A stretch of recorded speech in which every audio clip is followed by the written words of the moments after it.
నా పేరు శివారెడ్డి అండి. నాది మండపేట మండలం అత్తమూరు గ్రామం. నేను వైఎస్ జగన్మోహన్ రెడ్డి గారు ఈ రోజున రైతులకి ఆక్వా రైతులకి మద్దతు పడడానికి వచ్చిన సందర్భంగా మేము కూడా ఈ రోజున ఈ కూటమి ప్రభుత్వం వచ్చిన కాడి నుంచి ఈ ఆంధ్ర రాష్ట్రంలో జరుగుతున్న ఈ దుర్మార్గ పాలనలో ఈ ఆక్వా రైతులు ఎంత సమస్యలు ఎదుర్కొంటున్నారో ప్రజలందరూ కూడా చాలామంది చూస్తున్నారు, ఈ రాష్ట్ర ప్రజలు.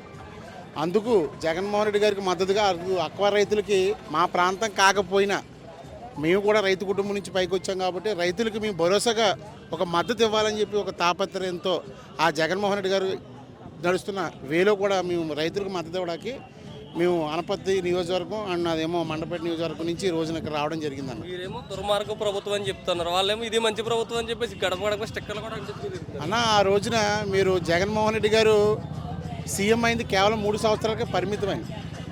జగన్మోహన్ రెడ్డి గారు సీఎం అయిన తర్వాత 2 సంవత్సరాలు కూడా ఈ రాష్ట్రంలో కరోనా అనేది ఒక మహమ్మారి ఈ రాష్ట్రంలో జరిగినప్పుడు కూడా ఆయన ఒక ముఖ్యమంత్రి ఒక మగోళ్ళగా ఆ రోజున ఆయన ఈ రాష్ట్రాన్ని పరిపాలించకపోయి ఉంటే ఈ రోజున ఈ ఆంధ్ర రాష్ట్రం సర్వనాశనం అయిపోతుంది.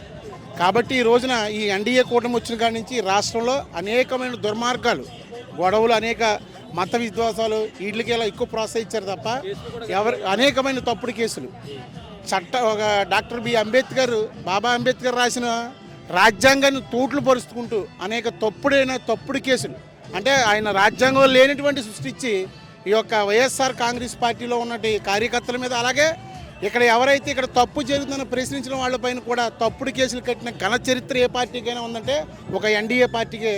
వాళ్ళకి ఖచ్చితంగా రాబోయే రోజుల్లో వైఎస్ఆర్ కాంగ్రెస్ పార్టీ ప్రజల పార్టీగా 2029లో పక్కాగా మళ్ళీ జగన్మోహన్ రెడ్డి గారు సీఎంగా ఈ ఆంధ్ర రాష్ట్రానికి అవతరిస్తారు. అలాగే మన తమిళనాడు ఎలక్షన్లో చూసుకోండి, అక్కడ విజయ దళపతి అనే ఒక వ్యక్తి ఒక సాధారణ వ్యక్తిగా ఆయన ప్రజల్లోకి రావడం జరిగింది. ప్రజల ఆశయాల కోసం, ప్రజల యొక్క సమస్యల కోసం, ప్రజలు ఈ రకంగా ఈ దేశంలో మనం ఉండాలి, మన స్వేచ్ఛగా ఉండాలనే ఒక నినాదంతో ఆయన ఒక ప్రజల వైపు తిరిగి ఆయన ఒక ప్రజానాయకుడిగా విజయ దళపతి గారు మన పక్కన రాష్ట్రం తమిళనాడులో సీఎం అయ్యారు. అంతకంటే అందరూ అన్నారు, మీరు కూడా అన్నారు 11 సీట్లకే పరిమితారు జగన్మోహన్ రెడ్డి గారిని.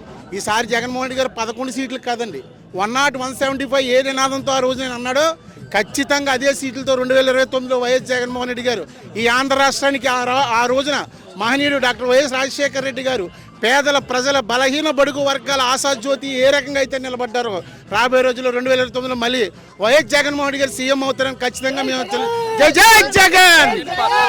పవన్ కళ్యాణ్ గారు చంద్రబాబు నాయుడు గారిని విడిచిపెట్టిన 15 సంవత్సరాలు అంటిపెట్టుకునే ఉంటాను, జగన్మోహన్ రెడ్డికి 15 సంవత్సరాలు వాటం తప్పదని చెప్పేసి మాట్లాడుతున్నారు కదా అన్న. ఒక విషయం, ఈ రోజున పవన్ కళ్యాణ్ అన్న వ్యక్తి ఈ రాష్ట్రంలో ఏ రకంగా ప్రజల యొక్క పక్షాన ఉన్నాడో ఒకసారి మీరు అందరూ కూడా మనం గమనించింది. ఆ రోజున ఒక ఎలక్షన్లో వచ్చినప్పుడు ఏదన్నా అన్యాయం జరిగితే నేను ఉన్నానని చెప్పేశారు ఆయన. కానీ ఈ రోజున అన్యాయం జరిగితే ఏ విషయంలో ఆయన మాట్లాడాడు. ఆయన ఆపరేషన్ చేయించుకోవడానికి విదేశాలు వెళ్ళడం, ఇక్కడ 2 అసలు వచ్చి ఫోటోలు తగ్గ సినిమా ఫీల్డ్ కాదన్న, ఇది రాజకీయం. ప్రజల యొక్క సమస్యలు తెలుసుకుని ప్రజల కోసం పోరాడే వ్యక్తి కోసం మేము రోజున అడిగేస్తాం. ఈ రోజు మా మీద ఎన్ని తప్పుడు కేసులు కట్టినా మాకేం బాధలే, ఆయన కోసం జైలుకి పోవడానికైనా సిద్ధం, వచ్చే రోజుల్లో మళ్ళీ వైఎస్ జగన్మోహన్ రెడ్డి గారిని సీఎం చూడడానికైనా సిద్ధం అని మేము అందరికీ తెలియజేసుకుంటున్నాం. జై జగన్.